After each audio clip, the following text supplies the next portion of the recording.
Hi, Hello. Kevin. Hi. I'm really glad that you accepted to come in these videos about Asian literature.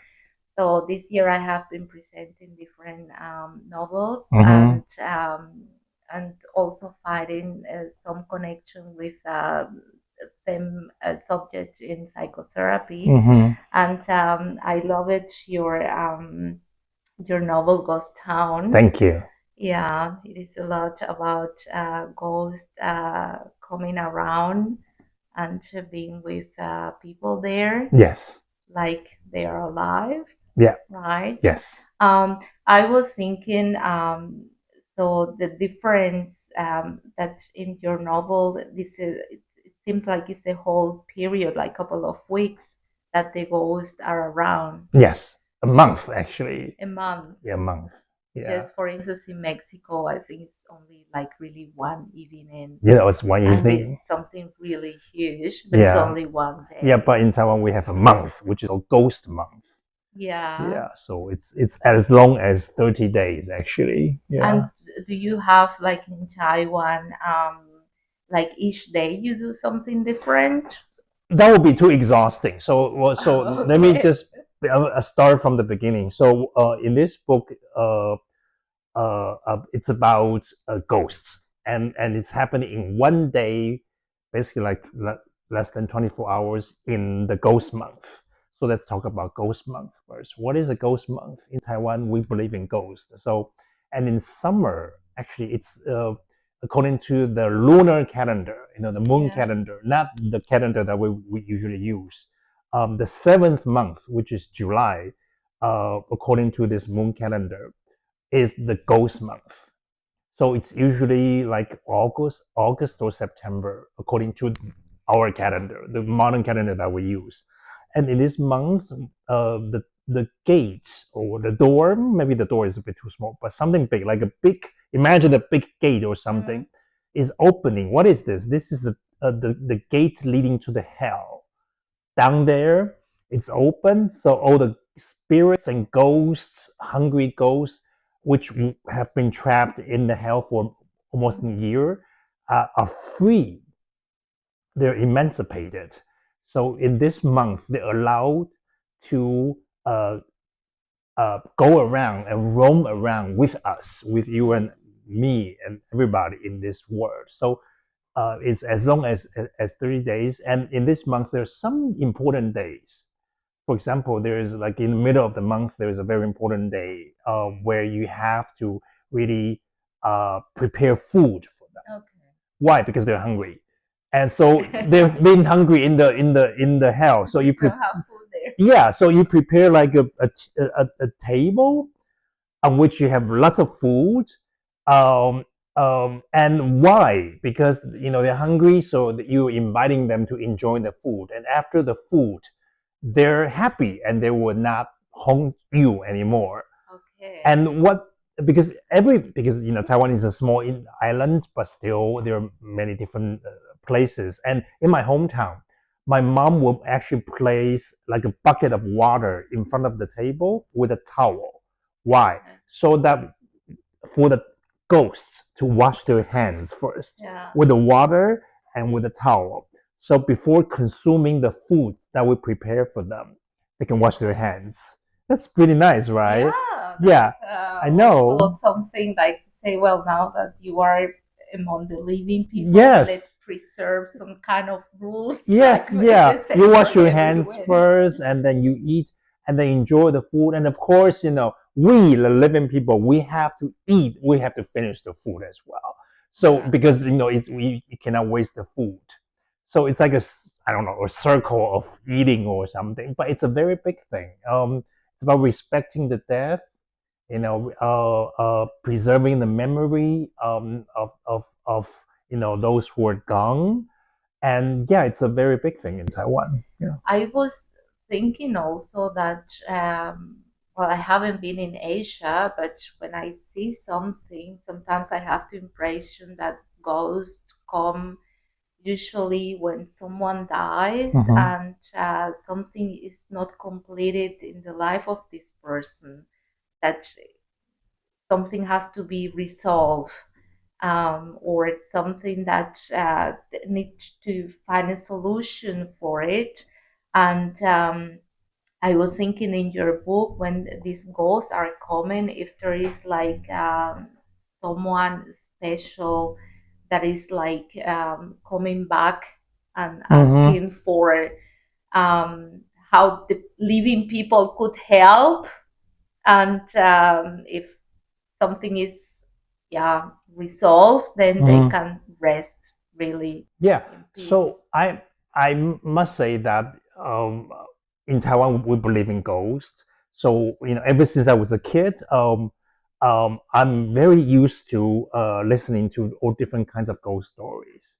And it's indeed what you said was always, it was always the recurring motif in those stories that the ghosts will come back because they have you know I don't unsolved situations, or they're looking for some kind of reconciliation, or some wishes that were not Mm, fulfilled when they were alive, and they're coming back trying to solve, I don't know, those problems.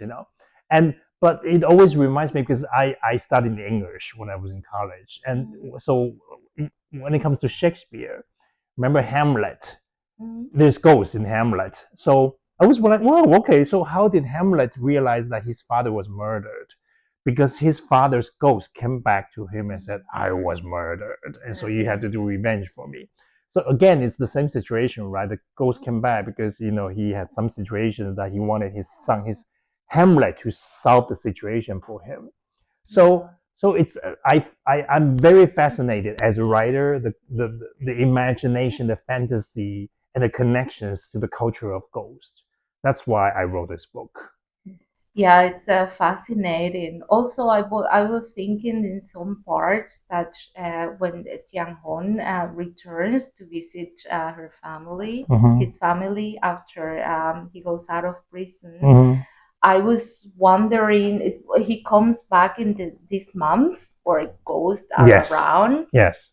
and sometimes there are some parts where it was difficult for me to just think, well, maybe it's not only about ghosts around, so that living people sometimes also behave like ghosts. Yes. Like one of the sisters, it was Yes. like a recluse. Well, she wanted to stay in a house and Yeah. without going out, so Yeah. completely traumatized after his her sister committed suicide Yes. the day of the wedding. So it's Yes. very traumatic, and I like it, this combination from the idea of how things happen in life where you are more like a ghost walking around.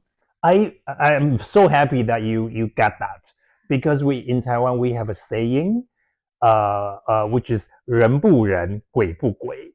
The direct translation would be, the people are not like people, the ghosts are not like the ghosts. What does it mean? Meaning the borderline between the living and the dead is not that clear. Sometimes you're a living person, but you can live like a ghost, and the ghosts are dead, but they're never dead. They are Yeah. still roaming around because of some unfulfilled wishes. So the borderline is not that clear, and so in the book, I do, sometimes I wanted to confuse people, like I wanted to confuse the readers, making sure that maybe they're not so sure if this person, like for example, the mad sister living in the attic, right? So Yeah. she's not going out at all, and so she's just mad. Is she living or is she dead? Yeah. Yeah. So I wanted to blur that borderline. So I'm so glad that you saw that. Yeah. Yeah, it was for me. I had this image that when Tiang Ho, when the sister, the one, wait a second, have to look into my Yeah. traffic So with name. Then when Shukin yeah. comes, Yes. and then it's in front of the house, Yes. and she's like opening the Yes. curtain, Yes. like Yes. looking, not looking, and saying, "Well, that's so spooky," Yes. in a way. Yeah. Yeah. I'm so glad you got that. That makes me happy. Yeah. Yeah, well, I well, in my comment in the other video, I just concentrated in Chushin. Mm-hmm. This is the third So daughter, the daughter. and these passages, which are not many pages in the book, about domestic violence, and I was well, was these 2 pages where I had to make a, like, take a rest 5 minutes and Mm. then continue reading, Mm-hmm. because the sentences are not like completely descriptive and clear, but when you put the pieces together, you get the picture of Mm. what's going on. At the very beginning, I saw, well, she's really sick. What does she have? She has to go to the doctor. And then I understood, right, that the husband was beating her. Yeah. My question is, how was for you to write these parts? Well, first of all, I wanted to write about domestic violence because I I witnessed a lot of domestic violence ever since I was a child. I'm not saying that my domestic violence was a thing in my family, but I just want to say that in my generation, it was very, very normal for the parents to beat their children. I'm Mm. pretty sure that's the case in Cuba as well, right? Yeah, Yeah. sure. Yeah. Yeah. And my parents, especially my mother, when she was feeling bad, she was having a bad day, sometimes she's especially violent towards the children, towards Yeah. us. And I was lucky enough because I'm a boy, I'm a son. So, in that patriarchal system, my parents, I mean, especially my mother, wouldn't use that much, violence on me. The daughters, the Mm. sisters of my sisters, they were the targets. And so Mm. my mother would just, sometimes, out of nowhere would lose her temper and started to really beat my sisters for no reasons, or for very stupid reasons. And then uh, daughters, my sisters, they wanted to get out. So how do you get out of that system? You Mm. marry, you Yeah. get married. So you hope that a marriage will save you out of this situation. Mm. You get you out of this situation. But in a patriarchal system, no, you're from this trap, but you end up in a different trap because your husband, is a son of a different patriarchal family. Mm. So unless you're extremely lucky, but daughters, my sisters of that generation, usually they're very unhappy in their marriage. So, Mm. if, and not just my family, I saw my neighbors, my relatives, and everything. In those years, I'm talking about like 70s and 80s of last century, many Taiwanese women, they were really the victim of domestic violence. I really saw that. I mean, I saw that.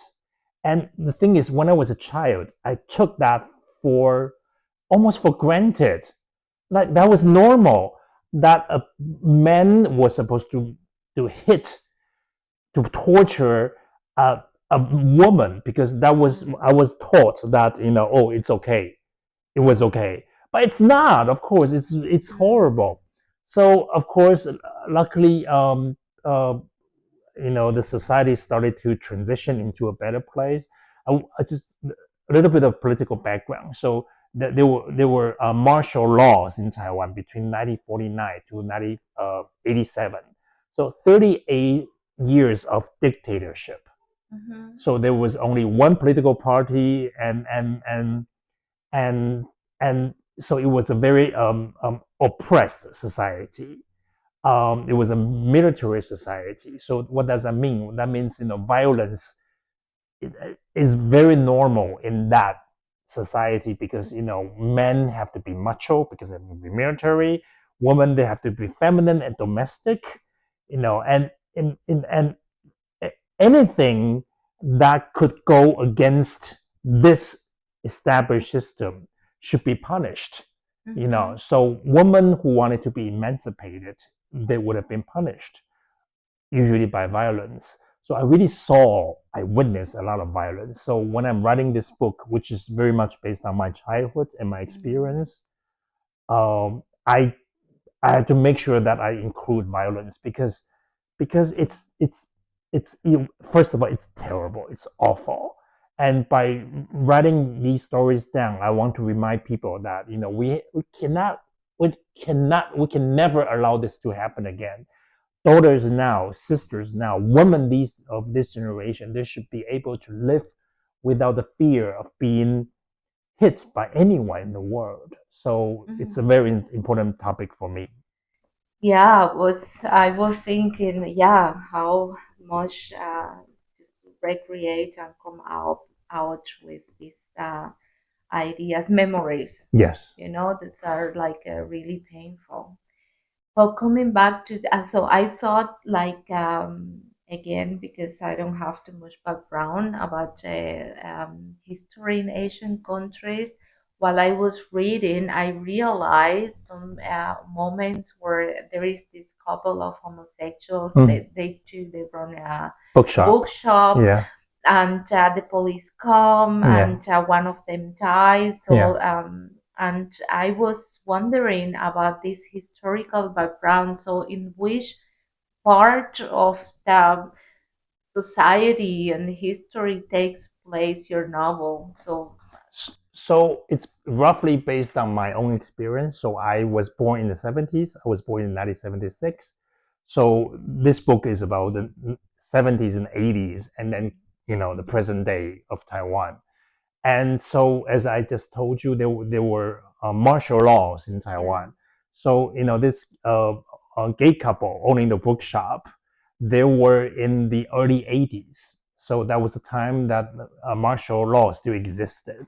So, what is martial law exactly? It's a very complicated political concept, but basically, it's dictatorship. There's only one political party, and all the press, the media is owned by the government. Everything is regulated, meaning there's only one opinion in the society. And so what does that mean sexually meaning there, even the genders and sexuality is something that has to be regulated. yeah, So women, they have to be woman. Men, they have to be men. What does that mean? Okay, so in those years, in those decades with martial laws, men with long hair, like you have this beautiful long hair, if they had long hair, what would happen to them? The police will arrest them on the street and cut off their hair, shave oh, their head, because it was considered too feminine, even though there was no law written, against the hair or anything. But still, police, they were given the rights to really arrest men on the street and just mhm, shave off their head because that's too feminine. It's regulation of gender. Woman, I recently just heard a story that a woman was telling me that she was just being because she was listening to some underground music from America. And then she wanted to she shaved off her head as a rebel. So she just wanted to like, I'm a yeah, rock girl. And this is early 80s. And then, uh, what happened? The school forced a wig on her.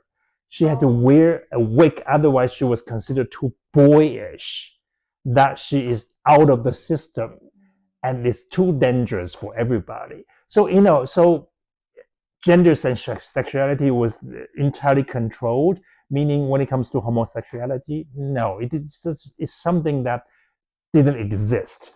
So of course everything was underground. So it was a very difficult time for sexual minorities. So that's why I wanted to write about this gay couple owning the bookshop, because living as a gay couple in those years, it was actually something very dangerous. yeah, it's a kind of subversion, Yes. living as a couple, and also it's a secret in the family, Yes, yes, like yes, who has like is attracted more for men, yes.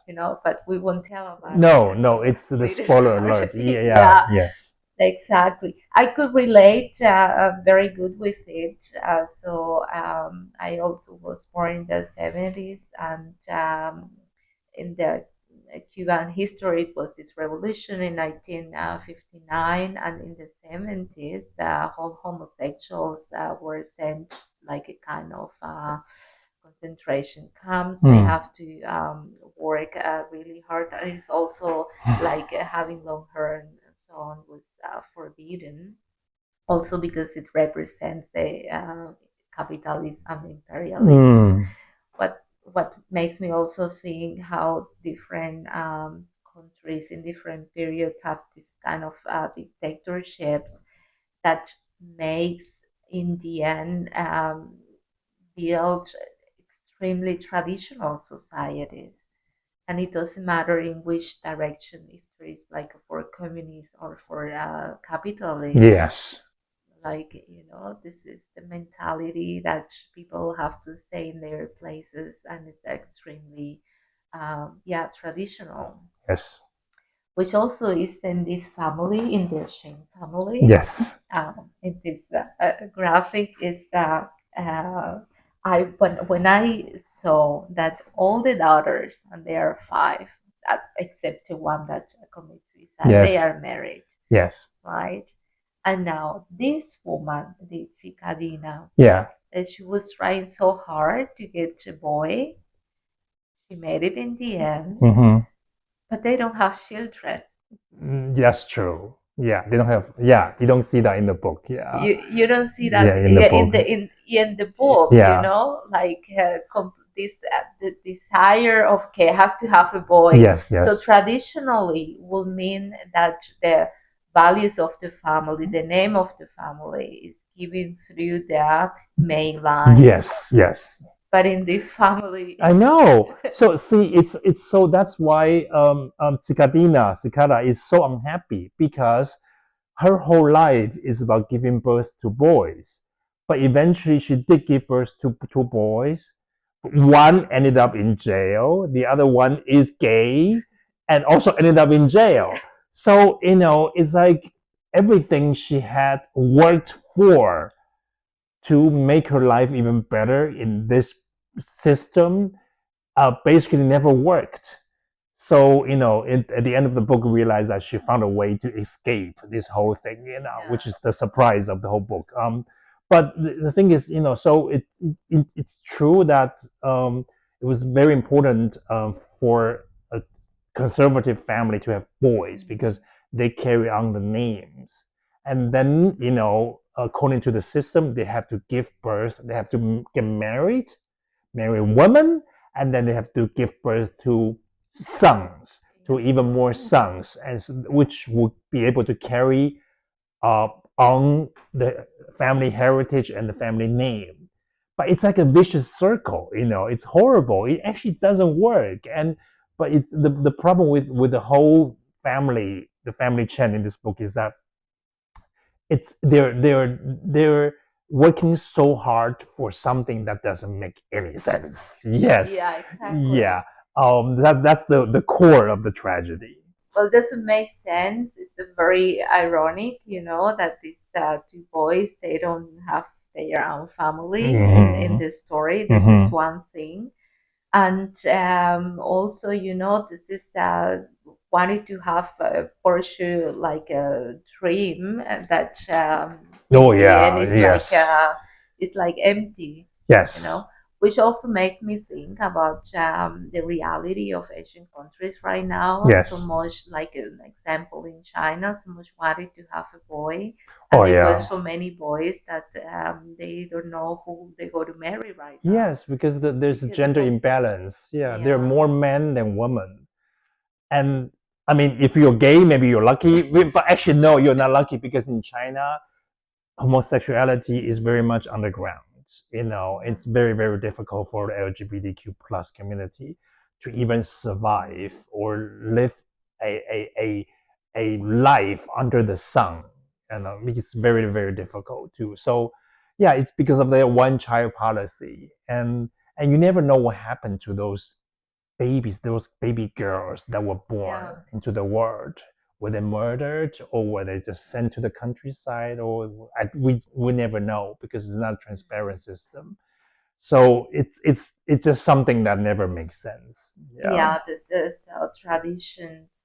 I was in the presentation of your book in Berlin, and I've most at the end you said something that I was really, I had to keep thinking about it that Mhm. it was like when you went back to Yongin Heist. Something, yeah. Yes, and then you said you were impressed that they were still so traditional, even if they have access to internet. Yes, yes. And then I thought, well, yeah, sure.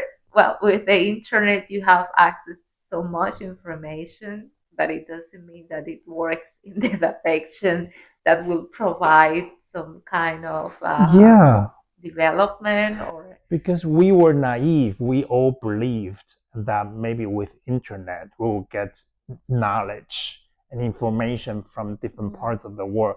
Then we will become even more open-minded. That we would somehow have a, I don't know, a we will open all the doors to the world. But the truth is that no, it doesn't. Even in, I mean, we're in Germany now, right? We realize that. I mean, a lot of people. I mean, everybody has internet, but a lot of people they will turn to, you know, radical political ideas, or even getting more and more conservative, or they develop some kind of, xenophobia. They're telling the foreigners like us to go home yeah. and get out of the country and stuff, and extreme right wings are rising in this country. I mean, with internet, and we believe that with internet we will learn about things from the past. What Nazi had done in the past, and what we stupid things we have done in the past, the Holocaust and racism, all these things. But somehow with the internet, it doesn't make it better. It's just, No, yeah. it And was, I got that kind of impression in reading this transformation of a Tian Hon mm, lover, mm, the partner, yes, like from a boy, coming from a small town in yes, Germany, yeah, and then suddenly going into right radical ideas. And I thought, well, how many things play a role in this kind of transformation. yeah. and Yeah, and and sadly that is very much based on a true story, actually. yeah, Not me, that no, it's not no. my experience, but based on a friend's Mm, experience. That his partner, his gay partner, really was radicalized mm, and really joined the extreme right wing party, and it was a disaster for everybody. And then you just wonder, I mean, you get education in school. mm, You even, I mean, in Germany, in school, when you're in school, you are basically, you're required to learn um, things about Nazi and, Holocaust and everything. But somehow after that education, you decided to, for example, deny this, mm, because there are a lot of people denying that Holocaust actually happened, or yeah, they're having different narrative, trying to establish a new historical perspective or whatever, and you just wonder what's going on. So when I was writing this part, because it's like going back to the topic of violence and ghosts. yes. So for me, these people are, they're haunted by the ghosts from the past. So we're talking about a radicalization and Mm, extreme right wing political ideas, all these things that we believe that it was just ghosts from the past, but somehow they came mm, back yeah. to haunt us again. So the gates of the hell Yes, are open. open, and they're back. Yeah. So Yeah, yeah. sometimes I wonder. So with your novel, but also with others that I have been reading this year, Asian topics, the history that is not that so well known in South Korea and Japan. Mhm. How, yeah, I'm asking when the humanity will learn that things you learned without homicide and so on. Yeah. I would like to go to you as a writer. So I read at the end of the book that you wrote the novel like in a record time, like 300 pages in less than a year. Yes.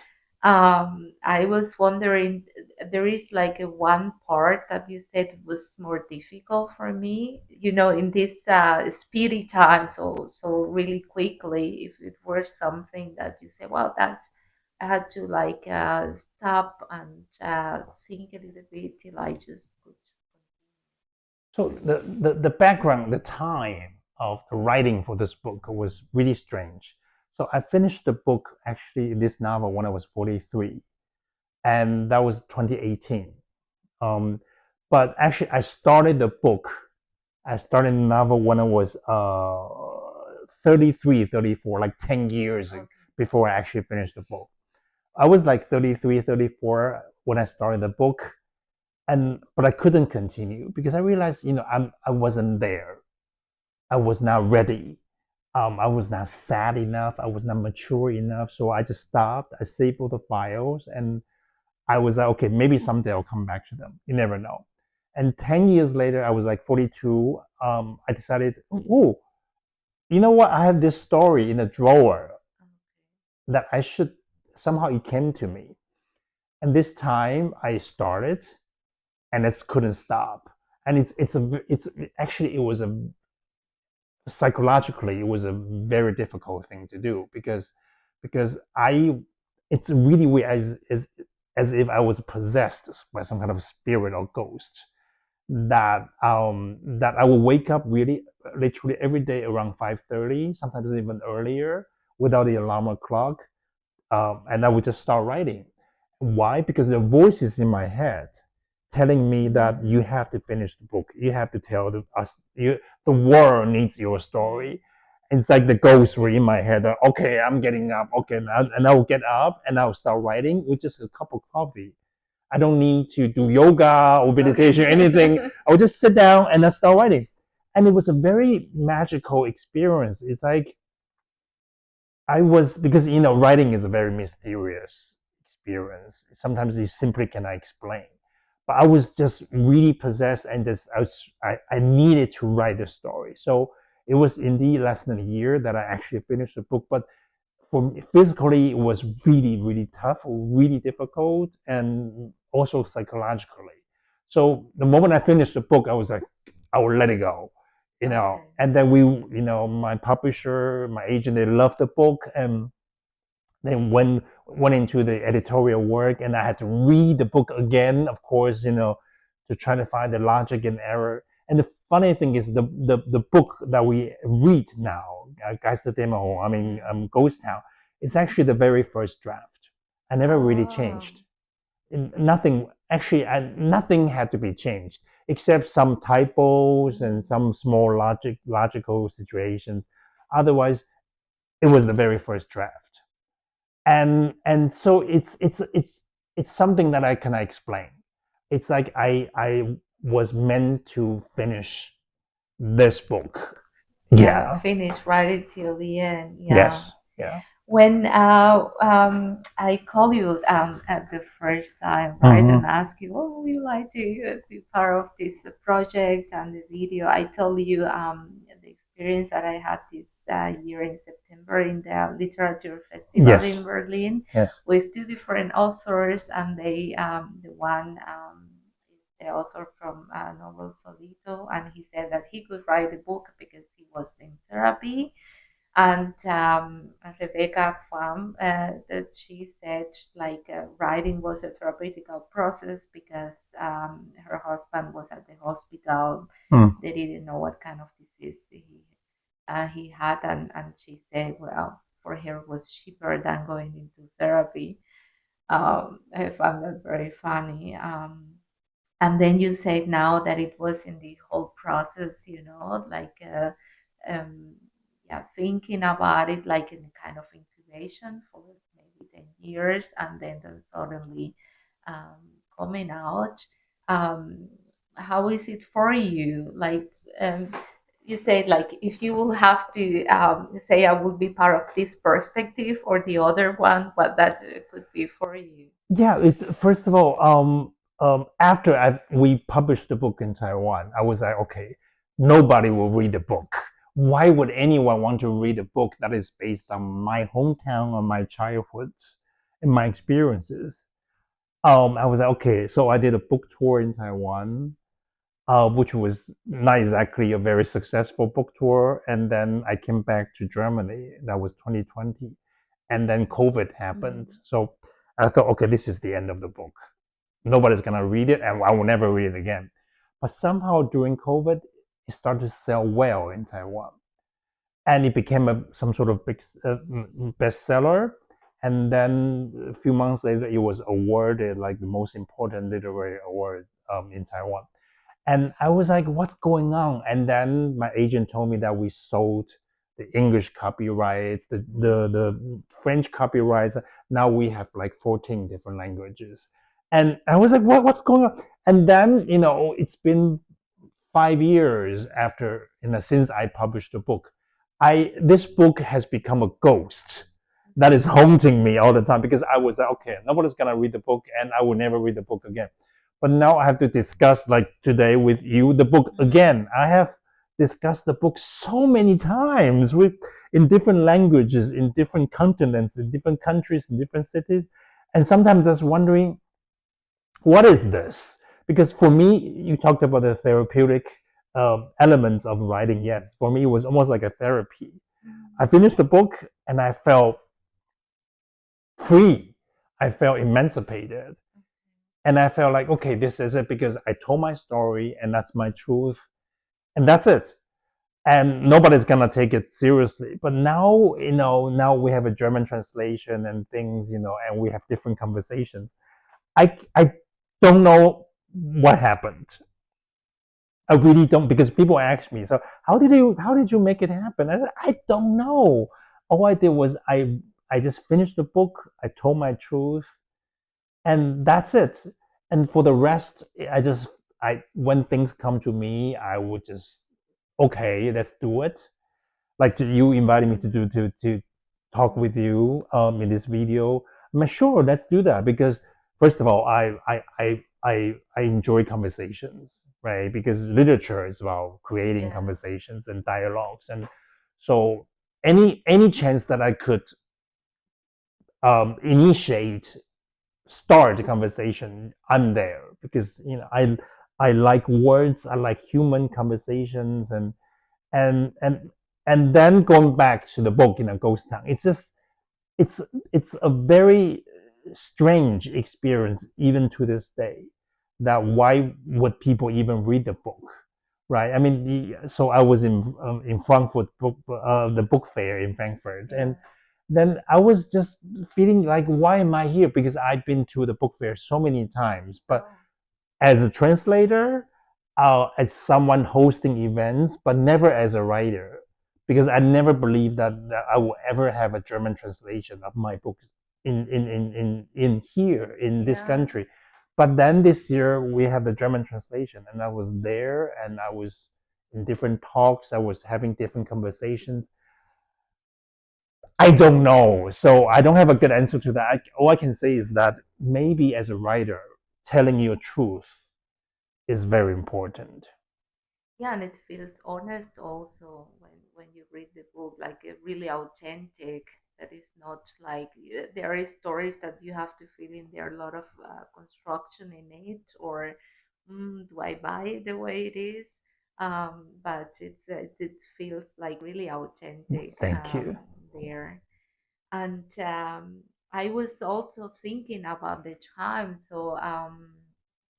Yeah, I saw like when you wrote it, and then I was thinking later, but my God, it was translated into German this year. Yeah. It means that the first time that you put the book into the world was like 5 years Yes. ago, Yes. or more Five or years less, ago. Yeah. Five, uh, 6 years ago. Yeah. or six, and this is a long time for a book. I mean, if it were a child, it would be in the first grade I right know. I now. know. He's going to school now. Yeah. Yeah. Exactly.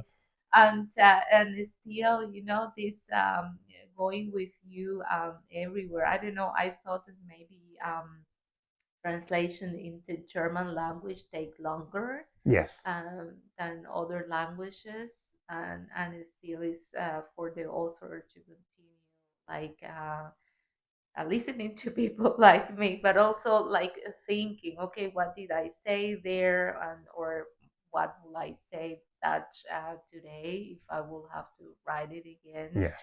It's a really long process. It's a very long process, and Yeah. it's still going on because like Mm. next year the Czech translation is coming out, and I'm expected to do a book tour in Oh, Prague, in Brno, in different cities in Czech Republic. So then it's a different country, yeah. it's different language, and each country has different imagination when it comes to ghosts. And Mm. so I don't know what will happen, but I just want to say that every step of the way is has been very exciting. You know. Yeah, and also because when you compare it to other publications, books come out and it's a lot during a couple of months. But when the book come out, Sure, it takes yeah, a while till sure, it comes yeah, to the public. yeah. But once that happens, it's a couple of months, with a lot of book tour and so on, and that's it. That's It it. doesn't Usually, that's it. happen. Yeah, no. But for you, it's like, It's yeah, it's very rare. And you wouldn't even happen for my other books because I have written other books. I'm mm, hoping that we'll get the second German translation, of course. I'm sure we'll have the German translation of the second one, but it would take another mm, 2 or 3 years for that to yeah. happen. And but it's just usually indeed the fate of the book will be just, let's say, a few months to 1 year, and that's it, because every day there's so many new books being published every Yeah. day. So I it's amazing that I get to be even travel in different places around the world, just to talk about my book. So it's a magical journey, and I don't know where I will go from here, but I hope I can continue with my other projects, my other translations. Yeah, and I would love that you could write something about experiences as an Asian person living in Germany, because I find also fascinating. So the stories are based usually in one place, Yes. a physical place that you know exactly where there, or a Yeah. fantasy place, but it's a one place, but it's not like too much about someone coming from one country and telling the story I in know. I a know. different one. And if it is Germany, which is like I know. I actually wrote a novel which was published like 3 years ago. It's called The Good People Upstairs, and it could be the next German translation. We don't know it because okay, I have other books, so it really depends on the publisher and my translator, of course. But that one is very much based on my experience as a gay man here in Berlin. So okay, because the center of the location of the book is Berlin, so oh, that could be the book that you're looking for, but that we'll have to wait for the translation, of yeah. course. Yeah. Unfortunately, I would say it would be great if it could come. Yeah, sooner. Well, thanks a lot for coming and be here with me. This is the last video for this year. I want to wish you all the best, Oh, 2026. it's an honor to be the last guest for this year. It's Yes, wonderful. Thank and you you. are the first one No also. problem. You're not the first one, the last one of this year. I begin and I end. I Yeah, love it. I exactly. love it. Yeah, Thank exactly. you. And I just wish you like a lot of success with other stories and other Thank you titles. so much. And Yeah, hopefully I'll come back to talk about a different book. yeah, please. Thank you. Thank you.